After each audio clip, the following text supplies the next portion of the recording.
Welcome to the Stone Carvers Guild podcast. Here you will meet a variety of carvers working throughout North America. Drawing on our collective experience, we seek to share knowledge about this ancient art and to do our part to ensure that stone carving will play an important role in built environments for generations to come. So whether you are an experienced carver, new to the craft, or just curious, put on your safety goggles, open up your mind, and welcome to the workshop.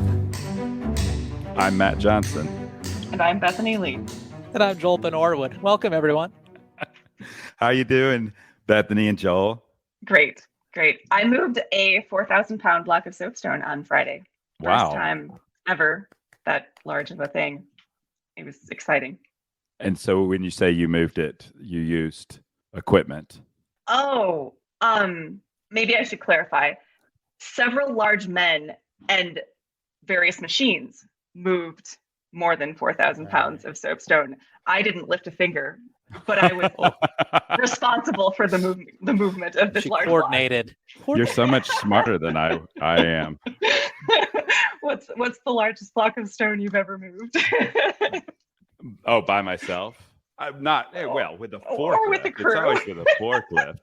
I think I've moved a 7,000, maybe 7,000 block of stone, but that was with a forklift. And do you have a forklift in your studio?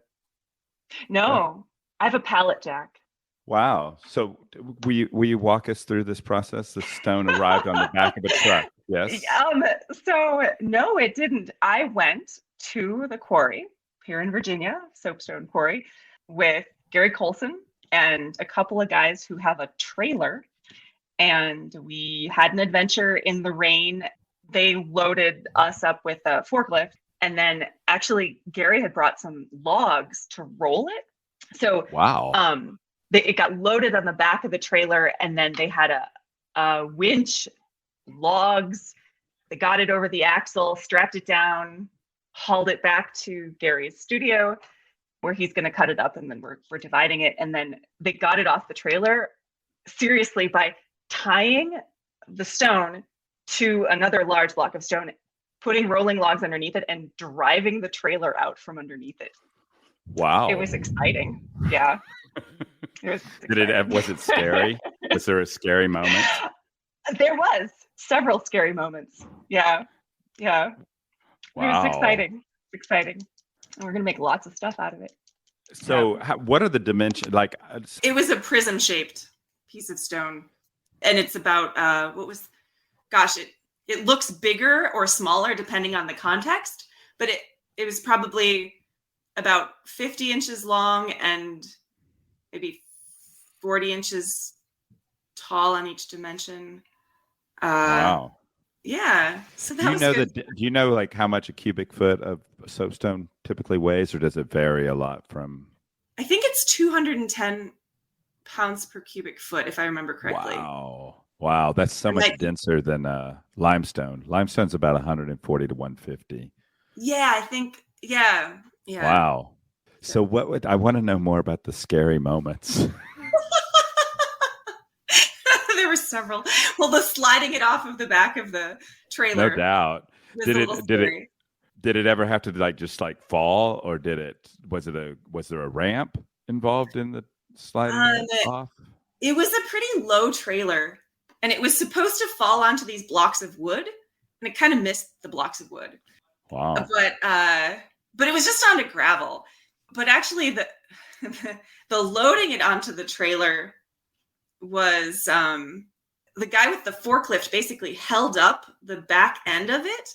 Well, the front end of it rested on a log, and then they hooked a winch, like a chain hoist winch thing around it, and pulled it forward as the forklift pushed it. I mean, it was just that weight of stuff balanced on things. It was sort of thrilling. Wow. So what are you going to do with it? So that is actually just I'll probably do like a half-life sized figure. And then I want to use it for classes because it's a local quarry. I really wanted to source some local stone that had a connection to the land. And there's this quarry and they're willing to work with me. And I have some neighbors who are stone carvers, and they have things like trailers. So we'll see. We'll see. Wow. Not sure. You'll have to keep us posted. Yes. Yeah. If the podcast continues, I can tell the story of what happened. Oh, I'm optimistic. This podcast is going to continue. When? Yes, we're going to follow this until the soapstone block is completely used. The For podcast sure. will go on. I don't want to brag, guys, but I moved a 10-pound block of slate today. So. There may or may not have been a forklift involved. Okay. Who is our guest today? Guest is Joseph Kincannon, right? But you know him better than the rest of us. I've known him for The quite a wrong while. person was asking that question, I think, here. Tremendously talented stone carver that I've known for years, and got a lot of great stories. So should we turn it over to the conversation with Joseph? Sounds good.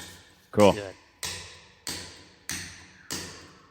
Joseph, can you start by just introducing yourself the way you do when you meet someone at a party and they ask you what you do? That's something I try to avoid talking about. No, let me see, the last party I was at. So, a stone carver by trade, technically called an architectural sculptor. And for most of all my career, the sculpture and carving that we've done goes on buildings. Sometimes it's freestanding work that might be going into a park setting, public sculpture. But for the most part, this is work that is architectural, goes on a building.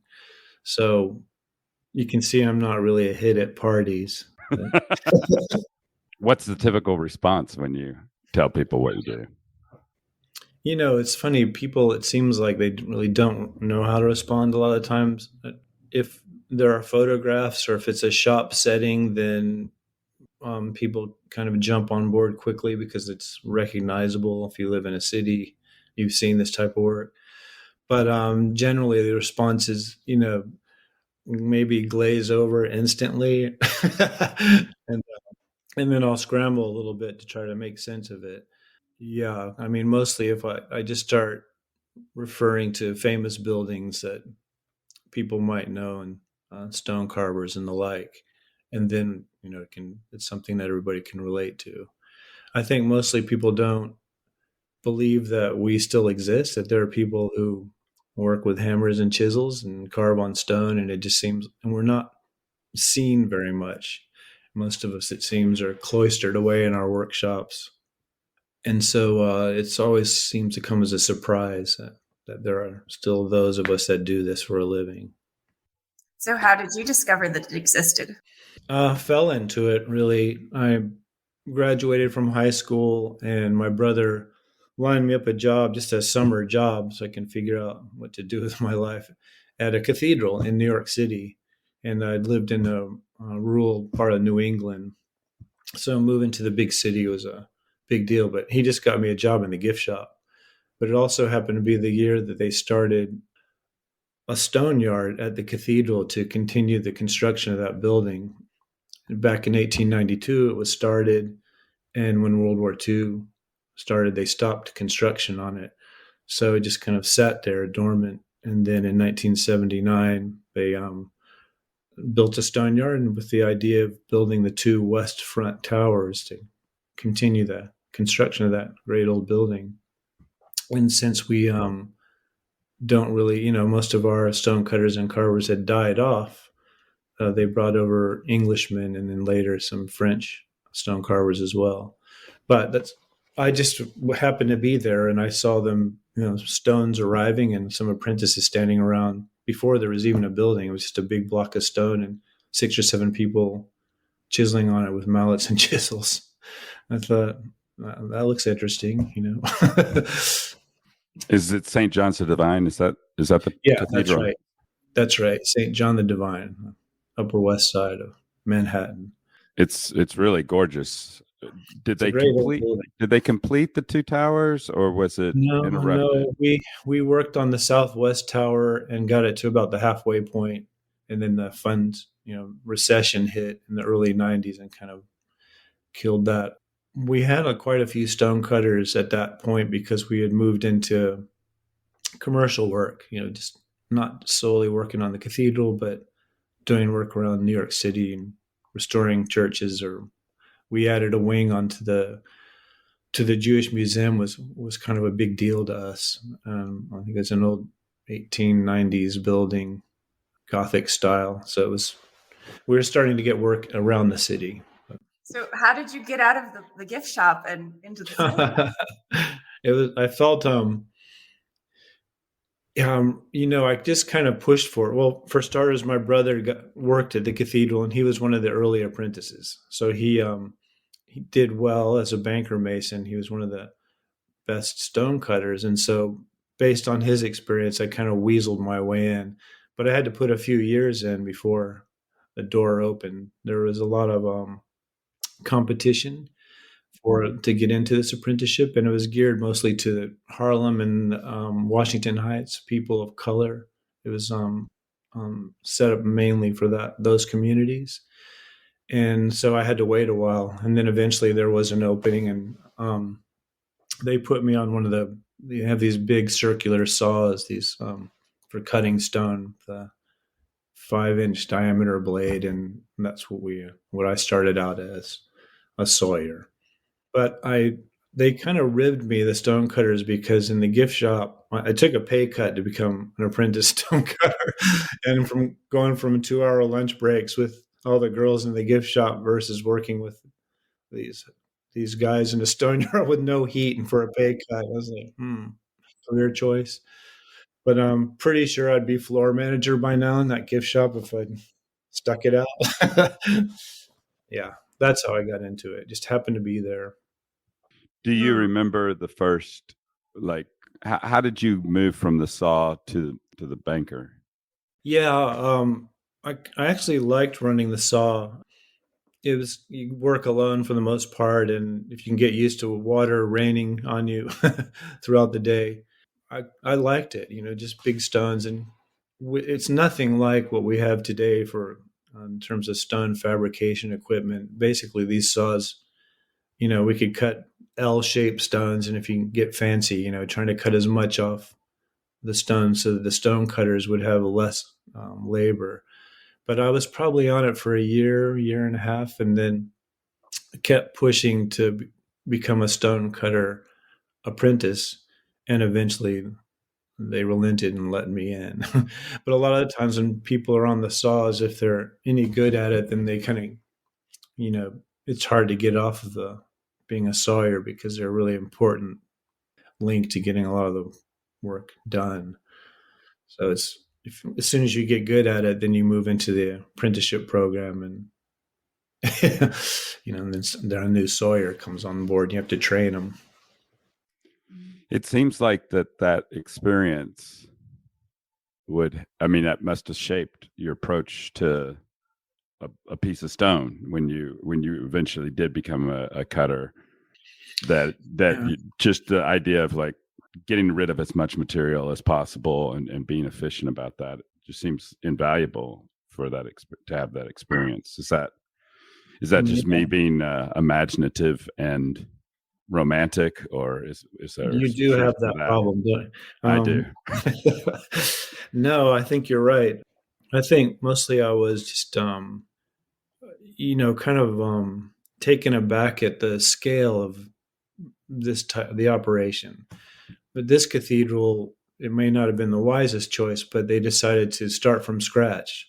So the quarry blocks were brought in from Indiana, so big 8 to 12 ton blocks of stone, and we took it from there to the finished product. So we had a big frame saw and a couple circular saws. So I was, we would turn these massive stones on their side. Matthew's familiar with all this kind of stuff, but you just make a pile of gravel or rubble, and with the gantry, you turn these blocks over, and the ground would shake. And so I was just impressed with the scale of the work, and it's in the middle of New York City. But in terms of my getting a feel for the stone, probably not so much. The only chisel kind of stuff that we would do as sawyers would be if there's a rough edge that a saw break we'd call it. You'd have to chisel that down flat. So we did have a little bit of handwork, but I was way completely separate from those that were in there just cutting stone day in and day out. I wanted to, and I took on the habit of during break times carving noses on some of these big quarry blocks. Just I don't know, a nose I thought I'd try out, and caught a little bit of flack for that. So that was probably my first inspiration into actually hand cutting and that sort of thing. So if you said you started at the gift shop because you didn't really know what you were doing and it was just something to do. So do you remember what it was about that made you want to be in the stone yard? Was it that you wanted to carve, or was it that you said you want to be a carver, or you were just like, oh, this is interesting, or something else? What was it? Thank you. That's, I mean, kind of the way you said it.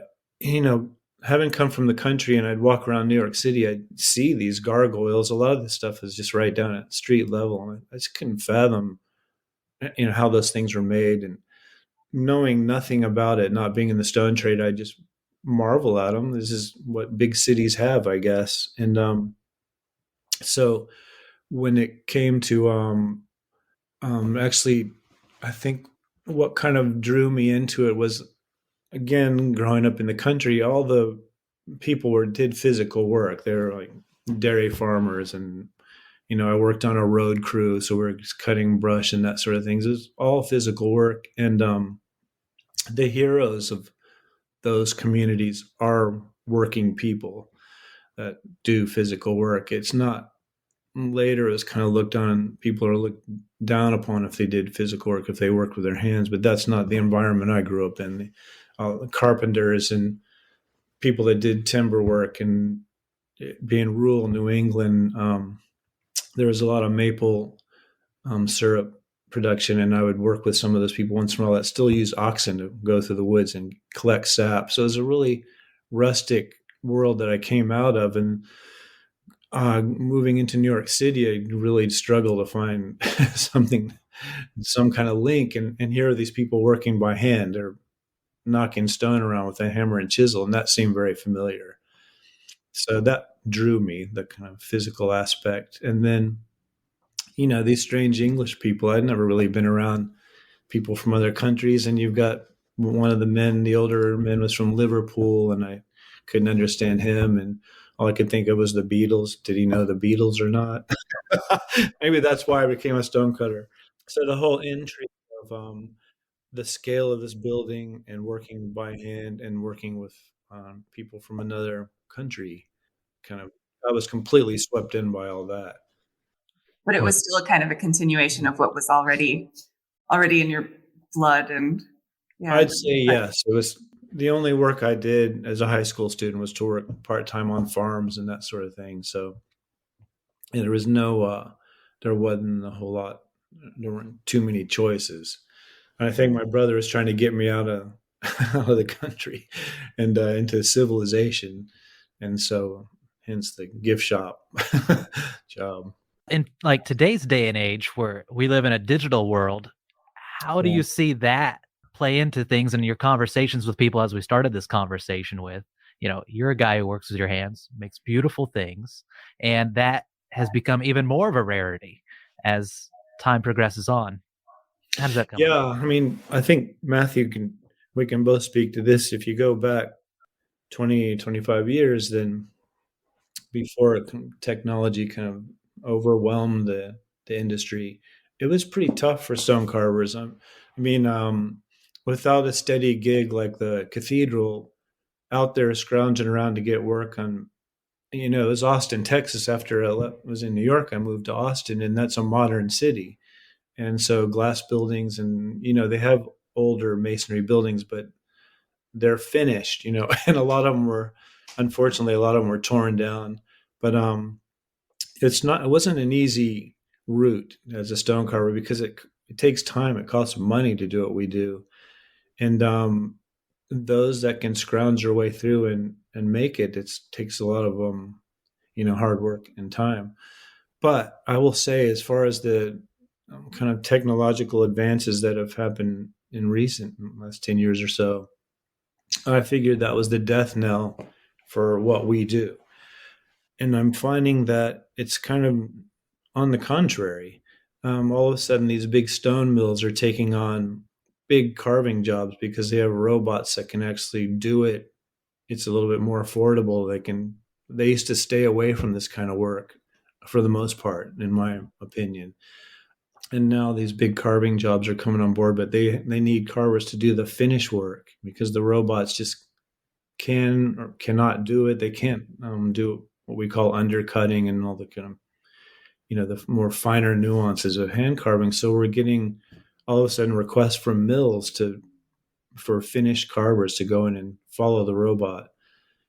I've done that at a couple of these places, and it's interesting to see how it works. You're racing with the robot in a way where whoever the technician is that programs the stuff for the robot to do, that guy is watching you carve, and he's going to steal your techniques to feed it into that robot. So it's like, one time we're thinking, well, that robot, we're going to give it a special lube job, peanut butter or whatever else. But in fact, it did. There's all this work that's kind of coming, following the robot, but it's more finished carving. The stuff that I was trained initially, and Matthew, I'm sure it's the same for you, banker masonry. So all the geometric stone cutting and moldings and architectural stuff like that, that has pretty much been taken by technology. We don't really do that kind of work anymore unless it's smaller projects in your shop. If it's a doorway or a fireplace, stone cutters might do the moldings, but quite often you'll go to a mill and they'll do the moldings and leave the carving blocks for us to do. So we just focus on that. But that part of the trade, I'd say, and it's really technology's kind of taken that. I agree with you that like when the CNC machines originally came out, I thought, oh man, I made some bad life choices in my 20s and 30s. Yeah. And now I'm going to have to stick this out. But it seems to kind of be going the same way that a lot of digital innovation, it goes so far, but then it doesn't quite get to the finish line, in that there is I don't know if it's even articulatable, but like there's this absence of humanity in some of the stuff that's getting produced mechanically. And I think people on a subconscious level register that and can see it a lot. Like the analogy that I frequently use is the difference between an MP3 and a vinyl record. There's a physicality to the vinyl record that people perceive, and it's been interesting to see that, to experience that difference. And to see that people are starting to recognize the difference, which is good. Yeah, I think that's going a bit deeper, what you're saying. I think that's true. And I was recently looking at a video of the construction of Sagrada Familia, cathedral in Spain. You're probably familiar with. And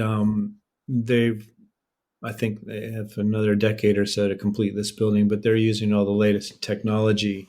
And they showed kind of like what I described, where the Spanish carvers are following the robot, giving it life, as the Spanish carvers would say. It's kind of breathing life. And it is a pretty dead looking product when it comes off of the CNC. And so sometimes I laugh and think it's our job to add the flaws to it, to show that it's made by a human. But even strangely enough, earlier in my career, a lot of the work was being done by machines, and then we'd rework it by hand to make it look as if it was hand worked, which seems a little dishonest. But then more recently, there are some people that want, you're following up a robot, and they kind of want to give the impression that the robot did it all by itself. So you're giving it more of a machine look. Like, so it's a rough product coming off the robot, and you're cleaning it up to make it mimic the machine. Like, that's the kind of embracing technology aspect. I think there are designers out there that have just requested no human hands touch this product. Well, it's not very honest, because human hands always do end up having to do that. But it's just funny to see it switching from the human touch being desired to us not being part of the equation at all. but I'd say that's in the minority. I think still mostly it's like you say, Matthew, where it needs the human touch to kind of people respond to it. And just to on that point as well, when we used to do demonstrations, people would come up and say, well, there are machines that can do that, as if because we're in a trade that is creative and fun, like we're having fun, it's actually quite a lot of hard work. But people think that maybe we'd be the first to go because the fun work will be replaced by the machines. But I'm finding that all jobs are being automations, just, you know, in the military and medical industries and, research for law firms, that sort of thing. Is all these jobs are kind of evaporating due to automation. And maybe to be in the arts, to do something creative might be a little safer bet, because it actually, you have to be a human to kind of appreciate it. Is to make art is to be human, an expression of who we are. It's not just a product. So maybe, hopefully, it's more the safer, trade or profession to be in. Fingers crossed. The next episode of this podcast will actually be made by AI. So I haven't told everybody That's right. else yet. But, We're just going to interview a CNC machine. Kincannon, but yeah. Given that things have changed so much since you started, can you tell us something about your formation and who you learned from and what the important steps were? Yes. Early on, I didn't come to it quickly. I was pretty clumsy. And it was interesting for me to see people that had only been doing it for a year or two. They just look like old hands. It just seemed like magic that they could just click along with it. And we were taught by hand, meaning just mallet and hammer, no pneumatic tools or grinders or saws or that sort of thing. It was all, the English were strict about starting just with hand tools, and then you would, after a year or whatever, kind of graduate into the pneumatic air hammers. But I just couldn't believe that people could actually do that, and those that who hadn't done it for very many years. So just once you're locked into this process of removing stone by hand, you get completely consumed by it. Even if you're doing something just a flat surface, what people might think is boring, it's not at all. If you're a stone cutter, you're just in this kind of trance-like state where hours just fly by. I'm not sure if I'm answering your question, though. I get lost sometimes. Who did you learn from, and who are the important people you learned from, and like the important steps? Yeah, it kind of, there's a pecking order where the top of the line were these stonemasons brought over from England. And initially, the first one was a man who'd worked on Liverpool Cathedral I think he had a 50-year career on just that one building. And then they completed it in the 70s, and he came over to start us out. And then another man, Alan Bird, he had worked on Wells Cathedral in England. So we had these English who would work on Westminster Abbey, Nick Fairplay, Chichester Cathedral, Wells Cathedral, just English stonecutters and carvers. So initially, they taught us everything from scratch: how to split stone and kind of dress stone and do flat faces. And so the basic, kind of very old world basics were taught to us early on, even though we didn't really need to know all of them. But splitting stone with plugs and feathers, or feathers and wedges, this very old technique, they taught us that. And how to dress a block of stone, cutting just flat surfaces. A lot of time just doing that. It's a very hard thing to do. And then you moved into the fancier kind of moldings and more complex geometric forms. But they were a few of them and many of us. So I didn't always learn specifically from those Englishmen. I would learn from guys who'd been there a few years longer than me. 3 guys from Harlem in particular took me under their wing. One, unfortunately, who just passed away with about a year ago, Jose Tapia, kind of gave me my first leg up. He loaned me some of his tools and showed me the ropes. So you kind of learn it. It's a workshop environment, and the head master cutters are not always available to help you along. So there were a good 3 or 4 people who had been cutting stone for 3 or 4 years before I came along that kind of stepped in to show me the way. The great thing about those workshops is how I think that's generally the way they've been for the longest time, where you had the master who was available to kind of oversee the whole operation, but you had people down the line that would show you the way as well. Knowing what you know now, what would you have gone back and told beginning you, stone carver, as far as advice? If you were the master in the shop that you were learning from, what do you think you would have told yourself? Get a job in a gift shop. No, that's a really interesting one. I think what attracts young people to this is what much of what brought me in is the physicality, the kind of working with your hands again. It's interesting because we've strayed so far away from that working with our hands, and we're in pretty rough shape in this country because of it. We're short on most of the trades, plumbers, electricians, carpenters, certainly masons. And so there is this interest in using our hands, making things with our hands. But in terms of what my advice would be for the young people is to basically, in this country, unlike Europe and some of the older parts of the world architecturally, we have all these old buildings in our cities that are falling into disrepair, and there are practically none of us to kind of keep these places up and in good shape. And then they can become dangerous, parts of buildings fall off and that sort of thing. But it drives a tourist industry. Places like New York City, the Empire State Building, Statue of Liberty, these, there's money involved with keeping these monuments and buildings intact. So there's a real need for young people to do this kind of work.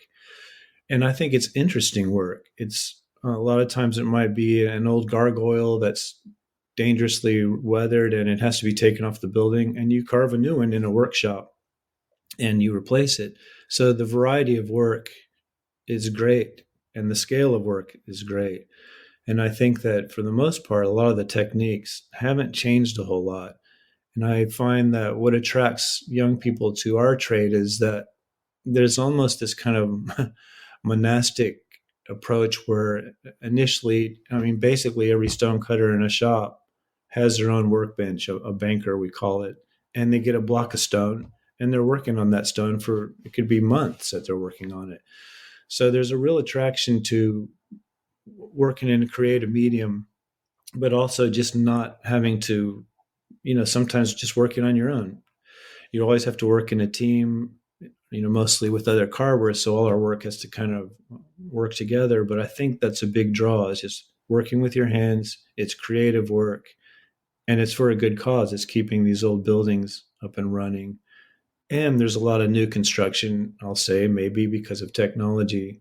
You can go either direction. So when St. John Divine closed up shop, you moved to Austin. Talk about that, because that's when you started taking on apprentices of your own. Is that correct? Yeah, that's right. After I'd been at the cathedral up in New York for about 12 years, I did kind of find myself in a position where I was teaching there, young carvers. We all did, and that's certainly what I did as well.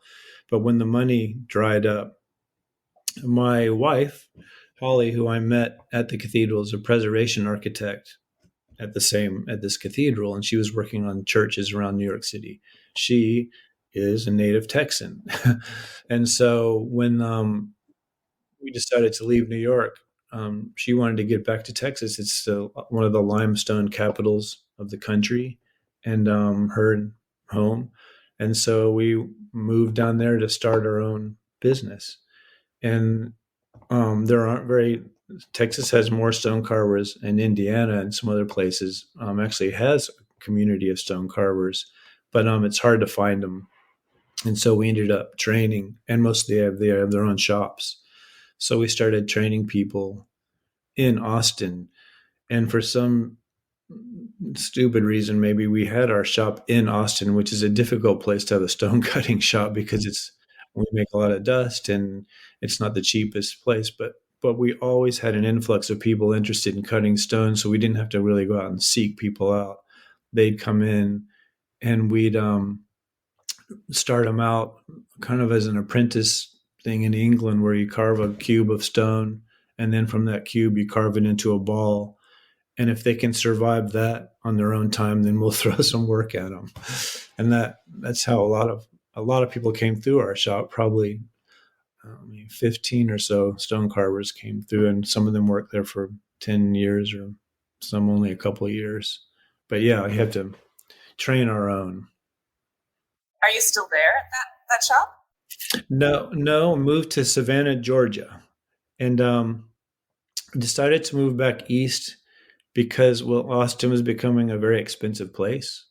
And I'm from the East Coast, and just kind of wanted to get back where there were older buildings and more of a community. I think that I kind of grew up in and trained, under the people that worked on these old buildings. So, and Savannah certainly has that. And then having been here a couple of years, and I had my own little shop, just me working alone. Then I was offered a teaching position at American College of the Building Arts, which is in Charleston. And so that's just a couple hours away. So I commute. I work there 3 or 4 days out of the week and go back and forth. That's a great environment because I'm back working with Europeans as well. The timber framers are French and German, and the blacksmith is English. And I feel like it's more of a kinship to where I started out in New York, in all these great old buildings. But it wasn't easy to leave Texas because it's booming. I mean, it's just that state's on fire, and there's just tons of work. It seems like, Matthew, you can speak to this better than me. Can you tell us about your first shop and some of the jobs that you had and how you got, tell us what you made. Yeah, there's a good one. So we were broke and in Texas, and I would go yank stones. If I saw them on the side of the road, I'd grab a stone. Or there was one, we did a little sign, a lettering job for this really well-known honky-tonk kind of place called the Broken Spoke. I don't know if you might be familiar, but it's a great old Texas place. And we just carved this Broken Spoke thing in a stone and went there to sell it. And the guy was really nice, the owner. I said, yeah, sure, I'll buy that. And he gave us a chicken fried steak lunch and gave us some money. And then as we were driving out, he ran out after us waving a menu. And I thought, oh, God, he wants his money back. And he had a menu in his hand with the emblem, the spoke. It's a wagon wheel with a broken spoke. And he said, can you all carve this? And we're like, sure, we can. And so he gave us $150 or whatever to get started. And I remember we went out to the lake, and there was some stone that had been dumped in that lake a long time ago. And we hooked a chain to it and dragged it out, a slab of stone, and carved that thing in the back of a pickup truck. And so it looks like a headstone, and it's just a wagon wheel with a broken spoke and lettering. And he put it up in front of the saloon, the honky tonk, and then a car hit it and broke it, and then they jacked it back up and put big metal clamps on the side, so it looks even better. Really, definitely fits its setting, and it's still there. But that kind of gave us a leg up, and then we got a fountain at a pub, and just kind of you work your way up. And in those days, in the early '90s, it was fountains and mostly fireplaces were your bread and butter. So they started to get that kind of work, and then courthouse restoration. It just kind of kept. There's plenty of work in Texas, but yeah, that was a big moment for us. Yeah, Broken Spoke. Thank you, James. Shout out to James. Any pieces as you look back that you're particularly proud of, or continuing on that discussion of, your progression of work? It's always good to just kind of look at it from a timeline perspective. Yeah, I'd say mostly, I think it's fair to say, stone carvers are pretty tormented people. I think a lot of what we do, we look back and we see the flaws more than anything else. It's a progression. Well, I didn't quite nail it on that one, but I will on the next one. Next thing you know, you've been doing it for 40 years. But certainly there are proud moments where you discover some new little twist in the carving that, I refer to photographs from old buildings and beautiful carvings, Baroque carvings, and carvings from the Renaissance. And I just think this is the tip top. If you can get anywhere close to that stuff, you're doing the right thing. And once in a while, you get there. And it's just like anything. I think it's just lots of hard work and practice, and it's trying to be as inspired as you can. But once in a while, you get there, and those are great moments. And whether it's carving drapery on a statue, or maybe you've nailed down an expression on a face, and you know that there's a link to you and those stone carvers from hundreds of years ago. There was one project I worked on. It was a medieval little statue, and it had a broken arm, non-existent anymore. So it had its little hand on the hip, and the shoulder was still there. So I modeled it out of clay, and then I took that off and I carved as much of that little arm separate from the body as I could, and then I attached it to the body. And when I did the finished work, I found I couldn't get at part of that arm because the body itself was in the way. And so I used the body as a little fulcrum to put my chisel against. And I noticed there were little grooves in that body from the original carver did exactly the same thing. So it was just like this kind of time warp that puts you, this is a 600-year-old carving. And that, I like that aspect of it. Just the historical significance, and that so much of what we do really hasn't changed a whole lot in all that time. Yeah, in terms of work that I'm proud of, I tend to lean more to foliage. I like more fluid work. If it's a statue, I'm more content doing the hair or the beard, drapery, those types of things. And the actual form of the body is a little bit boring to me. Maybe it's because it's a little bit harder than the rest, but I really like carving leaves and foliage and relief carving, that sort of thing. So there's a lot of that type of work that I've done that I like, but it's a tough road. I mean, mostly I just feel really critical of what I've done. But I will say the two different disciplines in stone cutting, one is banker masonry, which is your geometric stuff. You follow templates. There's nothing left open to question. You know what the end product is going to look like. Versus carving, where you not necessarily do you know what the end product is going to look like. And the banker masonry in a lot of ways is more pleasing because it's so clean and perfect looking. Geometry is easy on the eyes. I mean, I think in most cases people like looking at this sort of thing.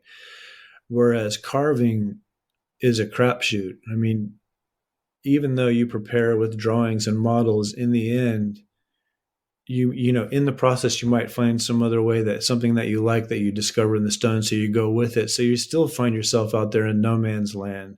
And I think that's part of what most carvers strive for, is even though it's required that we have drawings and models, a lot of times the clients want to see what the end product is going to be. You still leave a certain amount of latitude so that you can get lost a little bit and discover a new way of something new that might make the carving really magical. And I will say this to any people out there, potential clients: the more latitude you give a carver, the more you're going to get for your money, because they're just going to keep on carving. The price is already set. If you oversee the work too much, then you're cutting off, what they might put a lot more work into it if you just leave them alone. But an example of what's a banker project versus what's a carving project? Sure. Banker project would be, if you look at an old cathedral and you see a rose window, or what we call tracery, that is banker masonry. That has nothing to do with carving. There's nothing free about it. It's a full scale drawing. We call it setting out, is done. It used to be on the floor. You do a full scale drawing, and then you break that down into how many stones it would take to make, let's say it's a rose window. And then those templates are parceled out to 5 or 6 carvers, depending on the size. And each one has to be cut exact so that it matches. They have to fit together, a big puzzle. But that is banker masonry, as opposed to carving. It's like a statue or a gargoyle, something like that. What about the floral kind of relief carving? That's straight up carving. Where if it's more classical work, there's certain periods where there is less latitude for the carvers. Not to get too lost in the weeds, but if it's acanthus leaves, like these swirling repetitive leaf forms that you'll see on a frieze or on a building, a lot of times there's not a lot of freedom there. You have to have a template for that, but within that, each little leaf or flower or whatever is attached to it, each one has its own little bit of character. Still a pattern that has to look right, but within that, it has a lot of life because there are separate carvers that do different parts. And I think that's a really important part about architectural sculpture is that it not look the same. On a cathedral, we have lots of repetitive work. You've seen these pinnacles where they have little knobs that go up the sides of the pinnacles. Well, those little knobs are called crockets, and they're foliated forms, like cabbage-like leaf forms. And that was real apprenticeship stuff as carvers because there's just so many of them to do, and it's not that easy. They're three-dimensional, and they're not that easy to do. But if you look on the building, each one is more or less has the same profile, but because different carvers did each one has its own little pulse or bump or movement, and that's key to good carving, I think, because it draws the eye. There is movement in the carving because each one has its own little pulse, so it draws the eye up and you follow it. Whereas if it's just machine cut carving, once you've seen one, it's exactly the same as number 30. So your eye is not really drawn. Little imperfections and finer nuances that from one carving or one carver to the next is what really brings a building to life. That makes sense. And it sounds like you work primarily on commission. And I think this is kind of an interesting conversation because, like, for instance, I come at carving from the fine art direction. And yes. So, like, do you consider yourself an artist and do you do projects just because you want to? Is that an important part of your creative life, or are you straight commission? And it's a really good question. And because of the training I had, we were taught to be anonymous. Mostly traditionally carvers are not known unless they do statues like Michelangelo people. Then you're a name carver. I think that's existed for most of the tradition. So we were taught, certainly by the English, you never sign your work, and you're not really an artist. You're a craftsman or a craftsperson. And so these terms get thrown around a lot. I really don't know. I don't think there's really much difference from one to the next if it's craft versus art, but certainly it does in terms of the pay scale. So I am an artist. Well said. No, but I'm always being corrected. Call yourself a carver, you're a sculptor. And it's just like, that's not the training that I had. We're stone carvers, and it sounds good to me, but mostly these are unknown people, and you're working for the real art. The project is a building, so you're just one component of it. It's almost like you're an accompanist to the architect, even though they would just turn over a lot of that stuff to the head carvers or master carver. You still had to work within the big picture. And I think that was the interesting aspect of working on a cathedral. And Matthew, you will know this. Carvers are like cats. You cannot get carvers. Once they go off on their own path, nothing else exists a lot of the time. So the head carver, its job is to always herd these people back together and make them look at each other's work. It does have to relate on a certain level, and it's a tough one. But I think that's also kind of what's interesting about it is you will discover that carvers do look at each other's work when you're not around. And the French carvers pointed this out. When they would leave their workbench, they'd scatter lime dust around their bench like flour to see whose footprints would go up to look at their work when they're not away. And so that's clever. Take note. So where are we at in your life? Are you still taking commissions now, or are you primarily all you're doing is teaching? Mostly teaching. but it is both because summer before last, I carved a 5-foot statue for a church in South Texas. So I still have summers off to do that kind of work. Throughout the school year, there's not really time to do it. And frankly, I don't care because I'm carving every day anyway in the classroom. And I think it's exciting to work in a school because you have such a variety of work. If you're a stone carver and you're running your own business, sometimes you get locked into certain areas where you might be good at this, and so or you're working on a courthouse, so that's what you'll do for a year, or a particular church. But in a school setup, we'll go from Romanesque carving to Roman carving to French medieval because you want the students to have that much experience in all these different disciplines and styles and that sort of thing. So it's a good opportunity for an instructor because you're always learning. I've found this over the years anyway. You're always learning from the people you teach. And I've been doing it for a long time. And when you're teaching people that have never held a chisel before, you learn something by that. They have ideas that you don't have anymore, or you've given up. That part of your spirit was killed long ago. So it's always good to, young and old, I find having students always kind of expands my horizons a little bit as a carver, not an artist.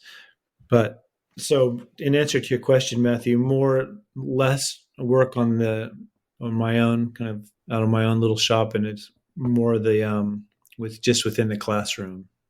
Mm-hmm. Do you in the classroom? Do you try to recreate some of the structure of a workshop? The reason I'm asking is because I think that one of my teachers has been the time demand. You have to. Yes. You have to get this done, and you have to work with like you were saying, you're a part of an ensemble. You have to work with a group of builders and other trades. Correct. Do you try to recreate that in the studio? Is there any effort to do that, or is that just not really possible in the classroom? I'm sorry. Really good question, and I would expect a stone carver to ask that. Part of it is, and I found this in the other departments as well, it is kind of the romantic idea what the old stone shops used to be, and like what I started out in. But you have to face the reality of what will be required of you if you go out on your own. So I first and foremost try to just push the hand work, learning how to move a chisel around, because I think that's the hardest part. And then we move into, and that includes pneumatic tools. But then we will move into using the saws and grinders, which is not so much fun, but it certainly gets the job done quicker. And it will be expected of you to know how to use those tools when you go out there, whether it's in restoration work or if you're working for a small stone carving shop or a mill. You're going to have to know how to use those tools. So, unfortunately, I don't have the students. I only have them 15 hours a week, each grade, each class. So you got to pack it all in. But with respect to what you're asking, Matthew, they have externship that are required in the summer where they go work for these mills and on real jobs where they have to use these tools. And so I just kind of try to get them up to snuff, just, enough to be able to walk in there and know how to use these tools. But not enough time to really do the kind of repetition where they're really adept at, say, using a grinder. I push them more into the hand chiseled stuff because in the trade, I find that's what's lacking more. Can you give us kind of a quick overview of the program? Yes. The first year students, much like how I started out, I order slabs of stone from a quarry in Alabama. And then when the slabs show up, they go out, they drill holes, and they use what we call feathers and wedges to split the stone. And then each one of them has their own split stone. We pull it inside the building, and I teach them as if they're going to have their own shop with no forklift. I'll show them how to move stone around with no forklift. If they can afford to have an A-frame gantry to lift their stones, then I show them how to use that. And then, of course, the forklift. So I kind of walk them through. Moving stone is a big part of a stone cutter's life. These things are heavy. So once the stones are split, move it into the workshop, and then it's set up on their individual benches or bankers. And then they square those blocks up. In this case, I have them do columns. So they're all 4 foot long, and they make a squared version of a column, and then they what we call chamfering it down into a round column. So that first banker masonry discipline is part of what their training should be. And then once the column is done, I move them right into decorative stuff. So we've been doing Romanesque columns. So there's a lot of, in Romanesque carving, there's a lot of repetitive work, which I find is good because the repetition is good. You get to be better at it. Plus, it just looks good. A carved column is a beautiful thing. And then when they're done with that, I have them do the same thing over, split a block, and square it up, and they carve the base molding to support the column. So it's back to banker masonry. So I try to leapfrog from banker masonry to carving so you don't get too bored with either one of them. And both disciplines are absolutely necessary in our world of stone cutting. That's first year.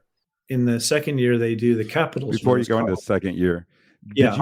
did you come up with that on your own? Because that seems genius to me. Like just that whole approach, because it seems to really be covering so many bases. It's super smart. No, I didn't. I mean, what we did back in Texas is that carve the cube and then into a ball. But I thought since these should be projects that they can later build, it was actually Holly, my wife, who said, "Why don't you do a cloister? Because if it's columns are good training." And then I decided to go with Romanesque because of the whole repetitive carving thing. So yeah, I was kind of taking a chance, Matthew, and it did work out because they actually are pulling it off. It seems like it's so great because it keeps the attention. Yes, but it forces the discipline. Exactly. Yeah, that's great. And you're building a cloister? Yeah, and we've got probably like 14 columns now.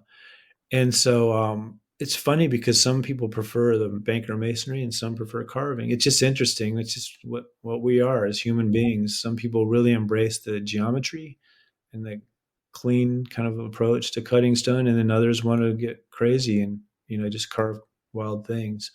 So I found that with the Romanesque period, it's pretty crazy. There's a lot to play with there, monsters and sort of thing, gargoyle-looking creatures, and so it kind of works out. And plus, it's not so finely nuanced, that period. So the naive approach to carving lends itself to that period of carving. So if the carving's a little rough, it looks Romanesque, and it also is pleasing to the eye, I'd say. And in the second year, they move on to the capital, which are quite big. These are like 20-inch square stones and 15-inch tall, so they're a couple 100 pounds. And they once again split it into a cube, and then they form the shape of the capital. And then there's a lot more carving required for the capital, so it's kind of pushing both of those skills a little bit further. And then we finish up by building the columns and constructing them, and how you do all that, pinning and that sort of thing. So it's really trying to pack as much in as possible within this first couple of years. And then in their third year, they move into separate projects where they have to do all the drafting and designing and template making for their own project. And then they split and cut their own stones, whether it's a doorway, or one girl did a spiral staircase and somebody wants to do tracery. So they all get to kind of break out and do their own projects, but they have to do all the design work and kind of find their own way through. And then the final year is more preservation. So how to fix old buildings, placing old stones, Dutchman repair, and all these terms that would be required. These skills are required if you're going to move into the restoration world. Mortar matching and stone matching and carvings that have to match existing carving. It's a pretty exciting world, just that in itself. working on historic buildings. I apologize if I missed this, but where is this so I can enroll myself? Right, exactly. I was saying the same thing, Joel. It's in Charleston, South Carolina, and it's a great. Actually, one of the guild members, Simeon Warren, is one of the founders of the school, and he's Englishman trained in England. I think he worked at Lincoln Cathedral, and he founded. Certainly the stone department is his baby, and he left a few years back to go work for the National Park Service. So, but he's still very much involved with the school. It's a great place. I mean, the blacksmithing and timber framing and all this stuff under one roof, it really is, when you go through there, you see it all. And it's very inspiring. And then an architecture department upstairs and the sciences, kind of the chemistry that goes into making certain mortars and different patching materials and that sort of thing. It runs the full gamut. But I read a book years back, and I always make this comparison. It was a guy who used to write for the New York Times, and forgive me, I can't remember his name, but he worked for the New York Times in the 1950s, I believe, and he said in those days in Times Square, you had the editors upstairs. It was kind of the highest level, was at the top of the building, and then you'd be a writer, and it kind of goes down the building. When you were finished with writing your story, you signed off on it. The editor passed it through, and whatever the process is. Then it goes down into the bowels of the building where they print it up. They had the printing machines, and the whole building shakes. So you know that as a reporter, a writer, it's late. There's no fixing it now. It's it's being printed up, and then the final part was when the trucks back up and hit the loading docks, which also reverberates through the buildings. You know that your work is going out. But I love that this all happened within one building, top to bottom. And that's what this school is, where you have the architecture department up front in the clean part of the building. And they do all hand drafting. They learn computer drafting as well, but they learn to do beautiful hand renderings and drafting. And then they can see their projects through with the different trades, the opportunity to work with the different trades, which I think in the architectural world, there's still such a disconnect, since kind of modern architecture kind of took over, that disconnect with the trades happened. This helps pull those worlds together again. And it also changes the way they design, because they can see what's available, what stone carvers and what blacksmiths and what carpenters, what they can do. And you borrow from that and you design accordingly, the way it should be, really. It used to be in our trade, Matthew and my trade, you started out as a banker mason, and maybe you'd move into carving and then setting out and drafting. And maybe you'd be a designer and work with the master builder, and the topmost job is the architect. That's the way it used to be set up. And now that's gotten restructured. But at least in this school and in many parts of Europe, I'd say it's still intact. And we need more schools like this to kind of bring those worlds back together. Because I think the buildings we've been making are really awful. They are. Say that. When you back up to the loading dock, do you always make sure to hit it a little bit just to bring some of that full circle? It's to add that little bit of stress. And he also mentioned the last place they went was to the bar. As soon as those trucks went off, they all went to which is probably also in the same building. But yeah, I really like that aspect of this operation. And the school has grown, and there's always, it's in Charleston, so there's always talk of opening another campus, and that's problematic, I think, because if you split these trades up, then if they're not under one roof, then I think it's something that's lost there. If we can kind of keep everybody working together, then we can change the world. I think that's really, really, truly possible to make buildings like we used to make them, and not mimicking the old style, but for God's sake, let's try to bring a little bit more ornament and some human qualities and scale to our buildings. And it is happening on a certain level. And the most encouraging thing, and I'm really trying to toot my own horn here maybe, but to see freshmen carving Romanesque columns and capitals with very little experience, that's encouraging. it shows that we absolutely can still do this. And with technology, it's making it a little bit more affordable, possibly. So let's keep hope alive on that one. So with people who are interested in traditional design, so part of the reason that we're doing this podcast is as a resource to people who are scattered around the country and maybe around the world who are interested in traditional design, but don't necessarily have a school in their state. Like, in your opinion, what are the things that people can do themselves, and what are the things that can only be passed on from person to person? Boy, that's a really good question. Part of me, more philosophical approach, I really think everything is self-taught, and you can learn these things on your own. The real advantage to having an instructor is that they can just get you there a little bit quicker. And I find that people fear, I found this in Texas actually, people, if they take on your methods and tools, that they lose something of themselves in the process. And that may be just a modern human dilemma where we all have to represent ourselves. Our individualities become more important. But I can say with confidence, if you have an instructor, turn yourself over to that instructor, because you will not, it's not possible to lose your own individual flair or aesthetic. You cannot, it may go away for a little bit while you're in your training period or learning through an instructor, but it absolutely still exists. And there should be no fear that your individual voice, if you will, is going to be diminished or go away by learning from others. But I mean, now in answer to your question, I think if you can see videos of how just about anything, how to carve in our trade, how to carve a flower, how to carve a face, how to model a face, how to do what stone to choose, what chisels. A lot can be learned online if you don't have a school, access to a school.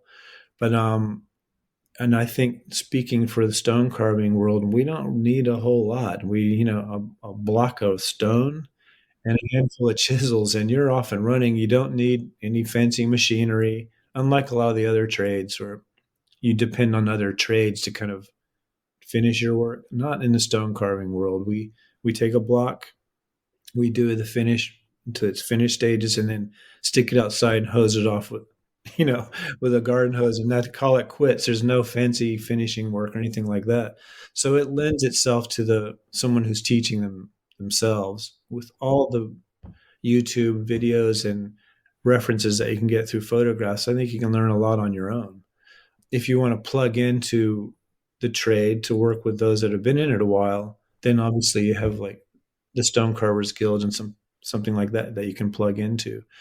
But I think the most experience you can get, and this is old school, traveling around, working with as many different people as you can, you're going to gain.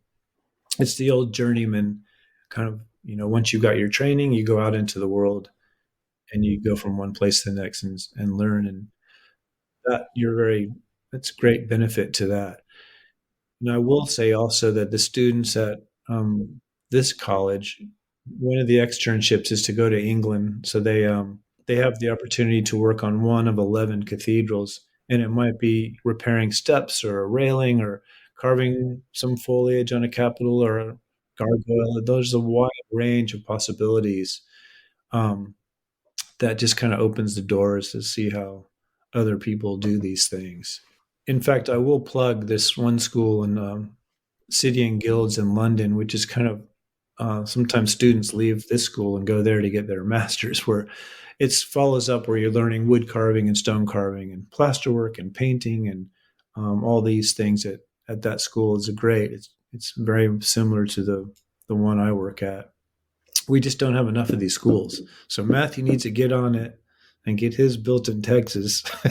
Well, I'm hoping to grab one of your students this summer, or at least someone to help me out on these capitals I got coming down the pipe. Yeah, so you have a lot of work to do, my friend. I do.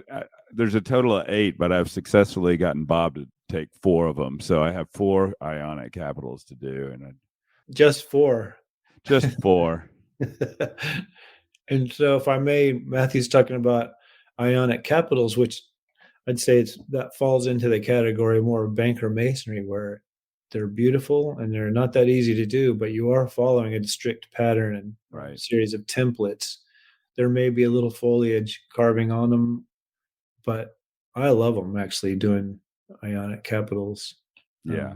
The geometric, like the puzzle of it is what because every time I do one, I forget what I learned. And then I have to like the first quarter, I have to like okay, here we go. Here's how you attack it. So I do like that.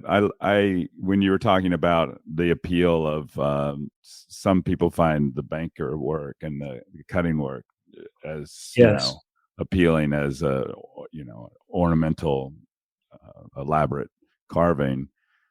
I do sometimes just the beauty of a well executed return on a mantle is just sometimes I just step back and just amazed by how nice that looks. It's just a really cool thing. And I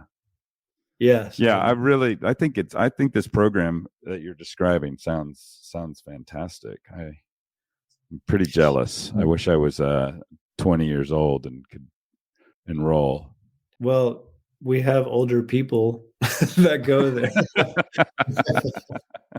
You're not over the hill. But, do you have summer programs and workshops and stuff? No, they're kind of working on that. But I think the teachers are so burned out by the time they really are. It's so long. They're 11-hour days pretty much every day, and it's just full blast. I mean, in my workshop in Texas, we'd have long days or even overnighters, but mostly we try to keep it down to a regular 7 or 8 hours. But this is well beyond that. So I just try to pack in. I'll show little videos of stone carvers working on a cathedral somewhere else or something like that to break the day up. But otherwise, we're burned out. But there are some pretty interesting little stone in terms of stone carving. There are little summer type schools that go on. I used to teach at one in New Mexico, and Mark Sachs runs it. Southwest Stoneworks. I'll plug that, and it's great. I think he's in 20 years, and you learn the whole range of working with hard stones, granites, and basalt, and polishing techniques and that sort of thing, and more modern sculpture with a Japanese instructor. And then the Western kind of more architectural type stone carving with limestone and marble, where it might be heads or foliage or animals and that sort of thing. It runs the whole gamut. And those types of things, I think his is really exemplary. They do beautiful work, and you learn so much. It's a 1 week, 8 hours a day for each day. Beautiful place, and you walk out of there learning a lot. So those types of places exist. And I know in Canada they have a few summer type things where stone carvers get together. But we shut down in the summer and run away, lick our wounds. Yeah.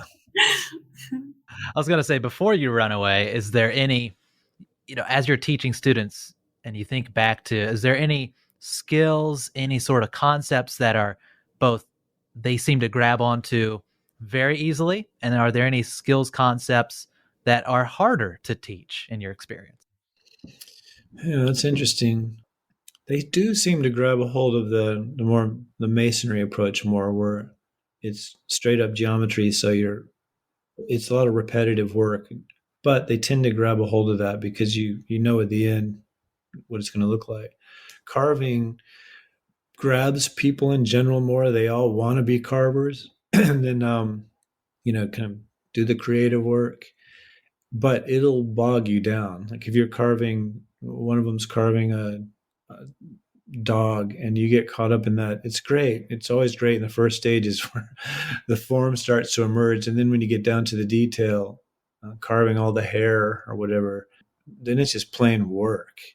And that part of them and it's frustrating because you just can't get that chisel to do what you want it to do.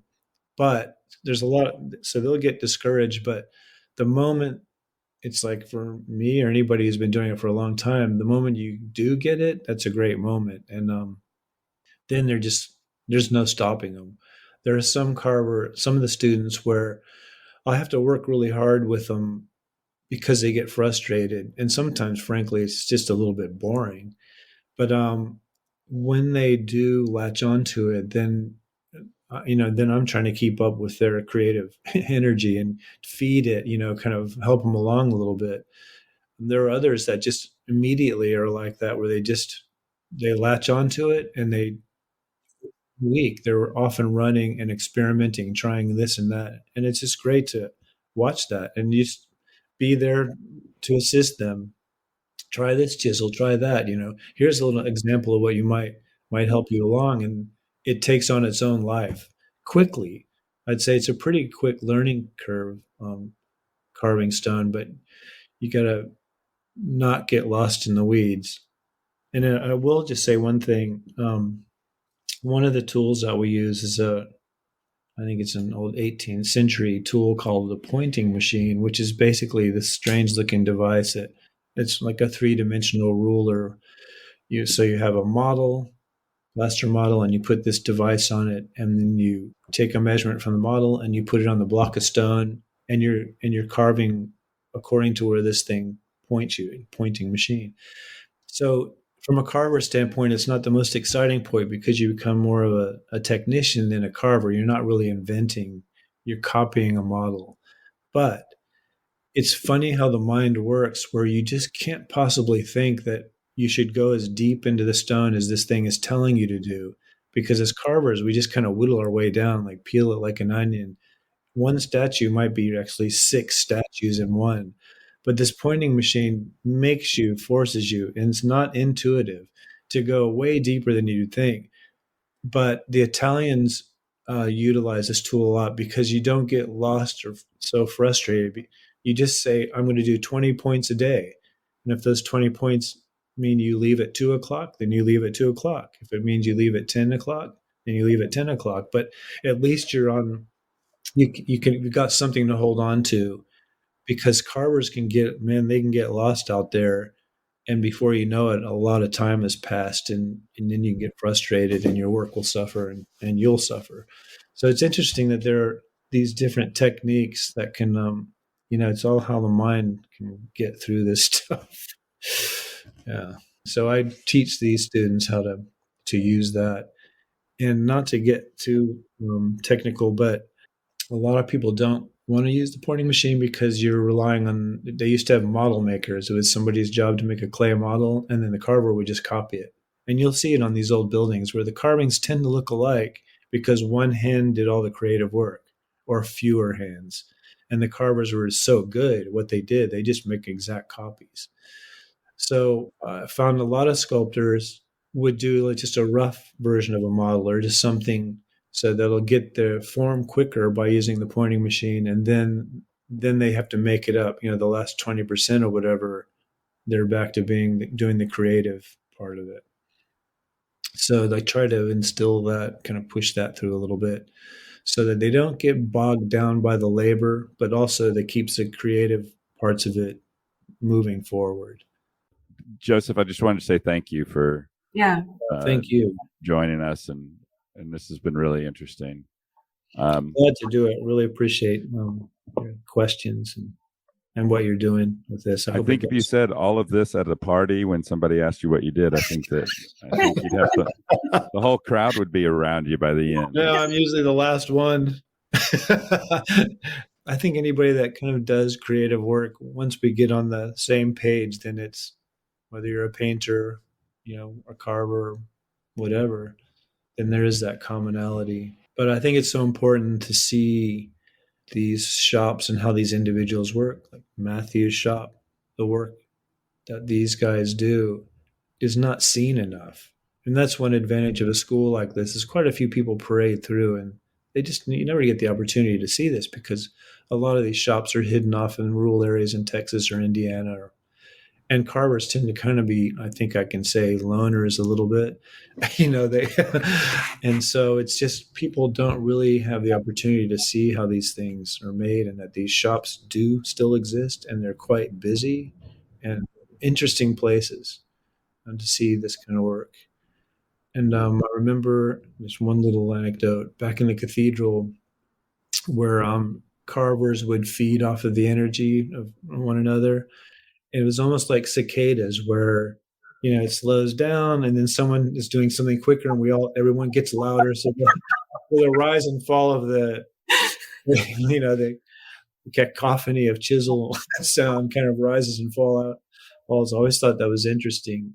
And I never really noticed it until back in the day. We would play music tapes, and somebody hit record instead of play. And there was like a good 10 minutes of just chisel sounds. And it was then that I noticed that we all rise and fall. And That's funny. And we'll have that music to play us out today. All right. I really appreciate it. Thank you all, and good luck with you. Thank you, Joseph. You've been listening to the Stone Carvers Guild podcast.